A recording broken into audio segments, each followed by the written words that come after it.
Hi, I'm Bronwyn Lawson from the Davidson Institute, here to talk to you today about budgeting. When you mention the word budgeting, the first things that many people tend to think of are restrictions or cutting back, or having to go without the good things in life. I prefer to think of it as mindfully choosing how I want to use my money. By taking the time to work out your personal financial position and planning for how you want to spend your money, you're much better placed to make confident financial decisions about your money. Confident decisions that over time will help you to effectively plan for the future and get the good things that you want out of life. So in this video, I'm going to explore the concept of budgeting and money management to help you achieve your goals. I'll talk about putting together a plan for your money, developing good spending habits to help you stick to your budget, and some saving tips to help you get started. Now, in practical terms, a budget is simply a plan for your money. It shows the money that's available to you, the amount that you plan to spend, and what's left over. While many people aren't excited by the numbers, what they should get excited about is all the things that a budget can help you achieve. Now, the purpose of money, of course, is to support our way of life. We want to be able to use that money, not just to live, but to share in the good things that life has to offer. Things like holidays, cars, concerts, dinners out, whatever floats your boat. There are also some significant events that we want to enjoy to their fullest, like going to university, getting married, having children, buying a house, or even retiring. And it's when we let these events creep up on us, or we partake in too many good things in life, that we can run into trouble. This is where planning can help. At all stages of your life, planning can help you make sure that you have enough money to live the life that you want and achieve your financial goals. So the first part of planning is to think about your dreams and goals. What is it that you want to achieve out of life? That might be a gap year overseas before going to university, or the capacity to help your kids buy their first car. It might be owning your own home, or perhaps even early retirement. Whatever it is, it's your goal, and it's up to you to work toward achieving it. Which brings me to my next point, taking responsibility. Because it's also up to you to take responsibility, or control if you like, over your finances. Only you can be responsible for your decisions about your money and your financial future. And one of the best things you can do to help achieve your dreams and goals and have the financial future that you want is to develop good money habits. I always think that if you can make something a habit, it becomes much easier to do because you do it without even thinking about it. So we're going to have a look at some good spending and saving habits later in the video. So once you've thought through your dreams and goals and have an idea of what you want life to look like, the next step is to look at what money you have available to you. And one way to look at this is through the concept of cash flow. Now, cash flow is simply cash in less cash out equals a surplus or deficit, or what's left over. Cash in is where I get my money from. There are a number of sources of income. And for many people, the most obvious one is that you work for it. Either you work for someone else or perhaps you run your own business. Another way to get cash in is to have your money work for you or to earn income from investments, such as interest on your savings or dividends earned on shares. Some people are eligible for social security payments, or others may have income from an insurance company if they're injured or unable to work. Now, cash in often only comes from one of these sources and is a very finite amount. Working out how much money you have and where it comes from is generally the easiest bit. The next step then is to work out the money going out. Now, from savings and loan repayments to education or entertainment, with food, transport, housing and health in between, there are lots of ways that we use money to support our life. How much you spend on these things will determine whether you end up with a surplus or money left over, or a deficit, where you may have had to borrow some money from somewhere. The goal, of course, is to create a surplus and to have money available to use. One of the tools we can use to understand where we spend our money is a money diary. Record every single cent that you spend for, let's say, 1 month, and this will give you a very clear picture of where you're spending your money. You can then group these expenses into things like housing, transport, food, and so on, and add up the amounts to see how much you're spending to help you start putting your budget together. Now, any notebook will do, but there is also a money diary that you can download from the Davidson Institute website. You can then add all these amounts into a budget planner like this one, also available on the Davidson Institute website. Start with your cash in from your wages or wherever it comes from, noting whether that's weekly, fortnightly or monthly. Then record all of the cash out amounts, again taking care to match up that timing. Are you working on a weekly, fortnightly or monthly budget? Then start with the money that you want to save. Then record the money for your commitments to other people like loan repayments, phone plans and so on. Then record all the money that you need to live: food, housing, transport. Then include the money that you choose to spend to maintain a particular lifestyle. Add up all these amounts and subtract that from your money in, and you'll end up with a surplus or a deficit. Now, as we said earlier, we're aiming for a surplus. And if you end up with a deficit, then you should be looking to do one of two things: either increase your income, which is not always easy to do, or reducing your spending. Now, one way to look at reducing your spending is to use our handy cost-cutting checklist. There are some great ideas in here to help reduce your costs. Some of them will have a bigger impact than others, some you'll love, and some may not suit your situation at all. But these thought starters may even help you think of other ways that you can reduce costs to help you stick to your budget. Remember, the great thing about this is that it's a plan, a picture if you like, and if you don't like the picture you're painting, you have the opportunity to change it. So by taking the time to look at your spending and develop your budget, you can make the decision as to whether this is how you want to spend your money or whether there may be a better way that will help you to achieve your financial goals. As I said earlier, often when we think of budgeting, we think of reducing our spending or cutting back. In reality though, there is a certain amount that we need to spend all the time simply to live. Then there are the things that we want as opposed to the things that we need, such as that nice piece of jewellery, a fancy dinner, or maybe the latest tech. When we think of budgeting, we quite often think of not being able to have the nice things that we want. But the reality is that buying a sandwich for lunch every day of the week could actually be the thing that's impacting your budget. One of the biggest challenges when you're trying to stick to a budget is spending leaks. Think of your budget like a boat. We know that one big hole in the middle of the boat will sink it. And that one big hole in your budget might be major car repairs, unexpected dental work, or even an unplanned trip away. Any of these things has the potential to sink our budget boat. But what if we have a few tiny holes?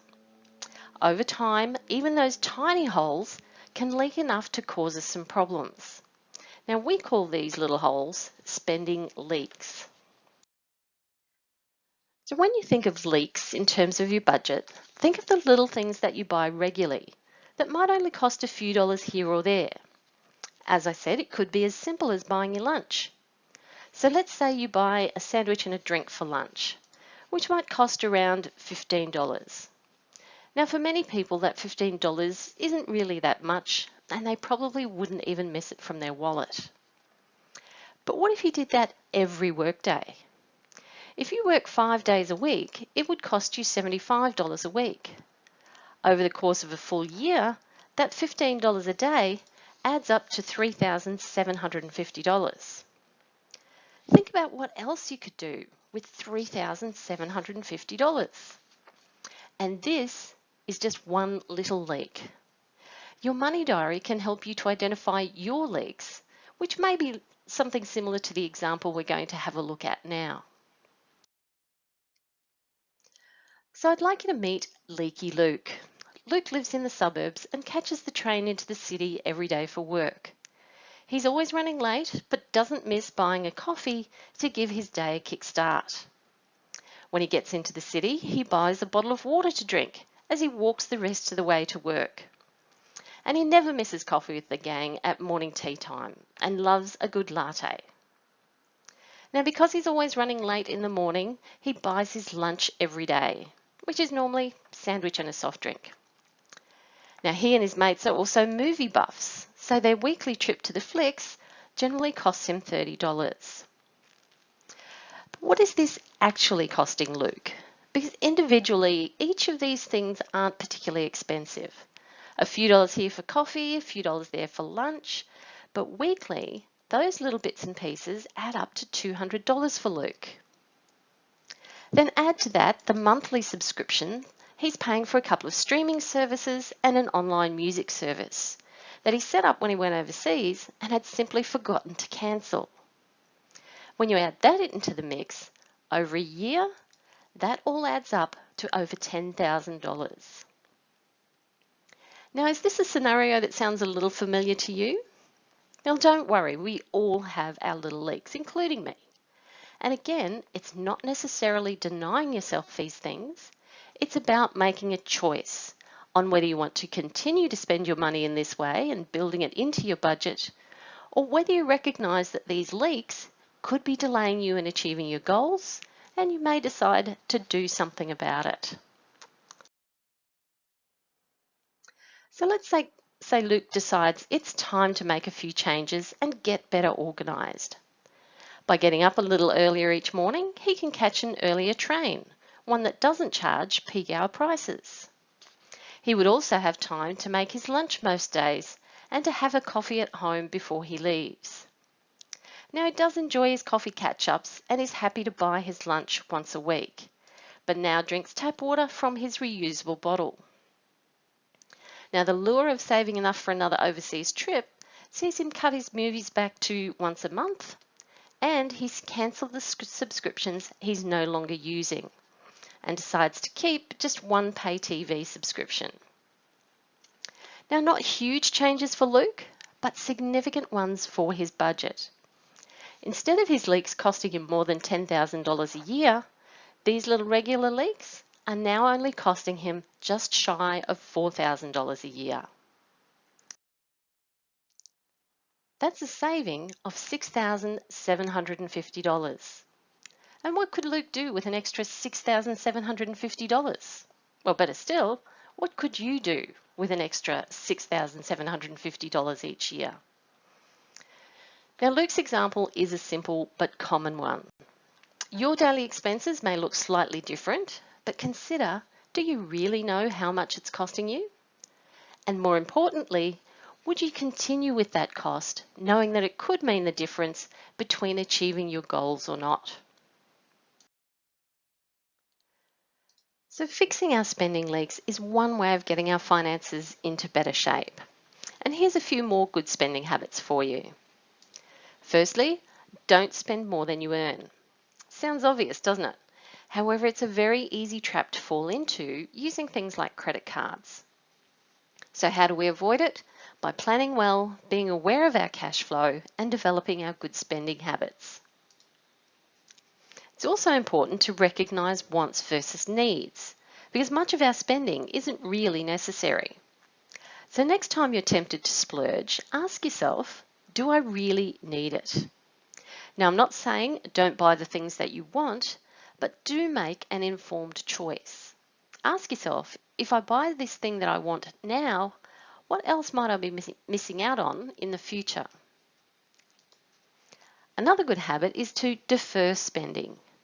We often buy on impulse, but if we can defer the purchase for a few days or even a few hours, the urge often goes away. Some people do things like leave their credit card at home so they can only spend the cash they have on them. Or they might decide to wait until next time they shop to see if the urge is still there. Now, a lot of impulse buying is emotional spending and best avoided. Now, this is simply where you let an emotional reaction override your careful plans.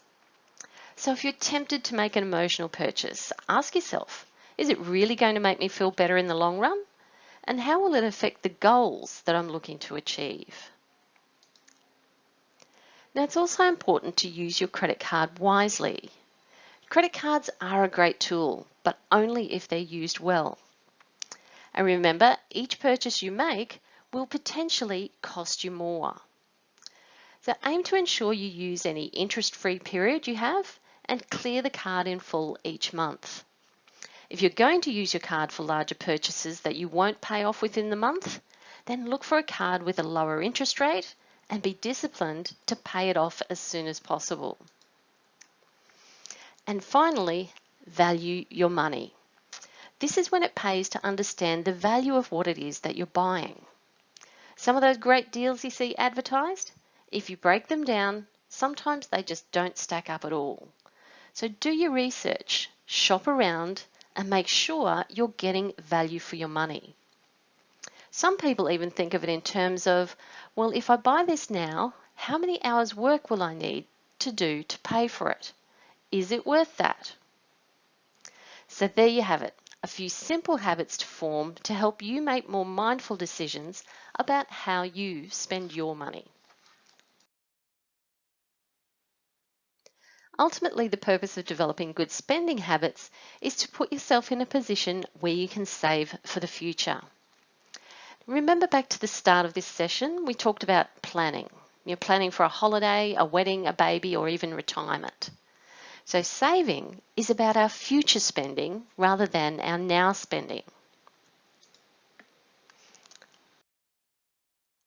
And like spending, there are some good habits that we can develop that will help us to save more effectively. A good habit to get into is to allocate your savings as part of your budget before you allocate spending money. Think about it as paying yourself first or putting your future first. So how much should you pay yourself? Well, a good guide is about 10% of your income. Now, I know that this isn't always possible, but even if you start small, start now, because even small amounts add up for you over time. And if you get into the habit of doing it, then it becomes less noticeable to the point where you don't even miss it. I would say though that don't make your savings goals too difficult. If you say you want to save $100 a week, but then find that you're continually dipping into your savings for everyday spending, you'll only become disheartened. So start with a challenging but manageable goal. And if you have money left over, then add that to your savings as well and build up to higher savings targets over time. And finally, keep your savings separate to your spending money. If it's tucked away out of reach, potentially earning more money, you'll see your savings grow over time, giving you a sense of accomplishment and opening up options and choices in the future. So like your good spending habits, good savings habits will help you to achieve financial security and your future financial goals. And like your goals, when it comes to saving, there are 3 levels or tiers to consider. So firstly, there are short-term savings that help with things like medical expenses or car repairs. This might include an emergency fund to help out when the unexpected happens. Now, you'll want to be able to get into your savings quickly, so keep this type of money in an accessible savings account. Secondly, there are medium-term savings. These savings are for 3 to 5 year goals, such as saving for an overseas holiday, a car, or even a home deposit. You generally won't need quick access to this, so you can afford to lock it away, say in a term deposit, potentially earning you more interest on that money. And finally, there are long-term savings, such as saving for retirement. These savings will often be in the form of investments, things like superannuation, shares, or even purchasing an investment property. Accessing this money is generally more difficult, but that's okay because you generally don't need to access it quickly.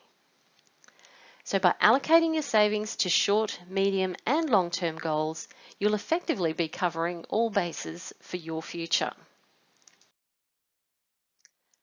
So throughout this video, we've looked at budgeting as a tool we can use to help achieve our dreams and goals. By planning our financial future, we put ourselves in a much better position to have the things that we want in life. Developing a budget is about understanding what money comes in and making choices about what goes out and where to. Developing good spending and saving habits supports the budget that we have set, helping make our goals all the more achievable. Thank you for viewing our budgeting video. I trust you found the information useful and relevant, and I encourage you to check out the other videos and resources on the Davidson Institute website to help build your financial confidence.